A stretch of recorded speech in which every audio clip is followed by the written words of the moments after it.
Good morning to all of you.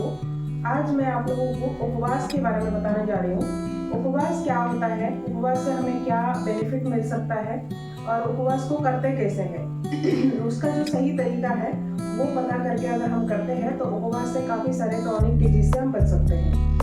उपवास जो है हमारे ट्रेडिशन में, इंडियन ट्रेडिशन में ये है कि काफ़ी हजार साल पहले से उपवास की बहुत बड़ी वर्णन है हमारे शास्त्रों में।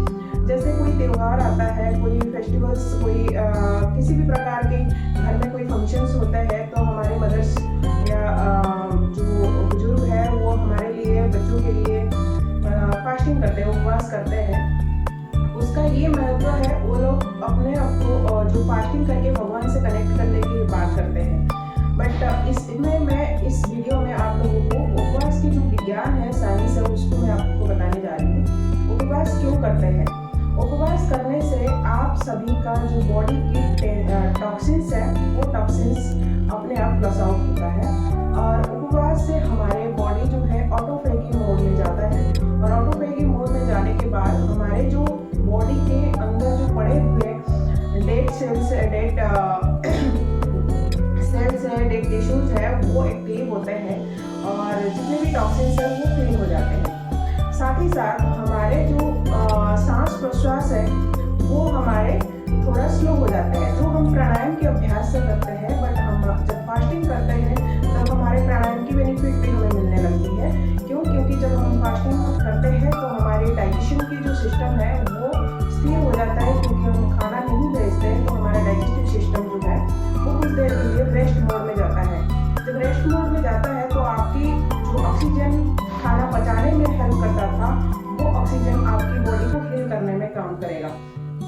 तो इसीलिए आपकी जो शरीर की टॉक्सिन्स क्लीन होने के साथ साथ आपकी श्वास प्रश्वास कम होने के कारण आपके जो प्राणायाम की बेनिफिट आपको मिलता है वो उपवास में भी आपको मिल सकता है। और जिसके कारण आपकी जो ब्रेन में जो न्यूरॉन्स है वो एक्टिव हो जाते हैं, हमारे न्यूरल पाथवे खुल जाते हैं, जिसकी वजह से हमारे जो ब्रेन रिलेटेड बीमारी है वो धीरे धीरे कम होने लगते हैं। और जो भी आगे आने वाली बीमारी है, अगर होने वाले जो बीमारी है वो रिस्क फैक्टर जो है वो कम होने लग जाते हैं। इसलिए आप सभी को मैं आपको रेकमेंड करूंगी कि आप हफ्ते में एक दिन या महीने में एक दिन फास्टिंग जरूर करें। और फास्टिंग को करते कैसे हैं? फास्टिंग करने से हमारी उम्र बढ़ती है। आप सभी को ये बता दूं कि फास्टिंग करने से आपकी स्किन ग्लो करता है, आपकी फास्टिंग करने से आपकी बॉडी की हल्कापन होता है। अभी आप सभी अगर फास्टिंग करते हैं तो आपको नींद अच्छे होने लग जाती है। तो इसी तरह फास्टिंग का बेनिफिट मिलता है।